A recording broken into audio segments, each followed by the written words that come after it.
বিকেলের নরম রোদ, গ্রামের মাঠে হালকা বাতাস বইছে। ছোট্ট মিঠু একা একা বসে আছে আমগাছের নিচে।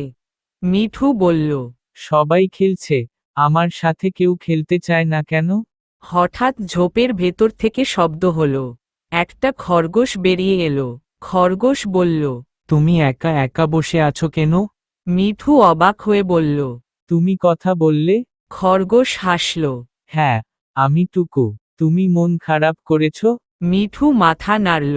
আমার কোনো বন্ধু নেই। গাছের ডাল থেকে একটা টিয়া উড়ে এসে বসল। টিয়া বলল, কে বলেছে নেই? আমরা তো আছি। মিঠু হেসে বলল। সত্যি তোমরা আমার বন্ধু হবে? টিয়া বলল। অবশ্যই। টুকু বলল, চলো দৌড় প্রতিযোগিতা করি। মিঠু বলল। আমি কিন্তু খুব জোরে দৌড়াতে পারি। টুকু বলল, দেখি তাহলে কে জেতে। ওরা দৌড়াতে শুরু করলো। ঠিক তখন কাঠবিড়ালি এসে কাঠবিড়ালি বলল, আমাকেও খেলায় নাও। মিঠু বলল, তুমি কি খেলবে আমাদের সাথে? কাঠবিড়ালি বলল, আমি গাছে চড়াই চ্যাম্পিয়ন। টিয়া বলল। তাহলে আমরা ফল পাড়ার খেলা খেলি। মিঠু বলল। দারুণ মজা হবে। সবাই হাসতে লাগলো। পুকুরের দিক থেকে হাঁসেরা এলো। হাঁস বলল, আমরা গান গাইবো, তোমরা নাচবে? মিঠু হাততালি দিয়ে বলল।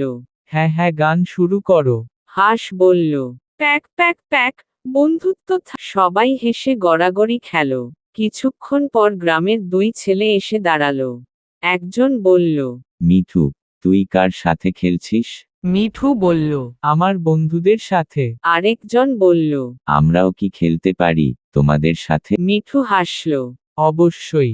সবাই মিলে খেললে বেশি মজা। নতুন বন্ধু মানেই নতুন আনন্দ। চলো সবাই দৌড়াই। 1, 2, 3, দৌড়। মাঠ ভরে গেল হাসি আর আনন্দে। সূর্য ডুবতে ডুবতে আকাশ লাল হয়ে গেল। মিঠু বলল।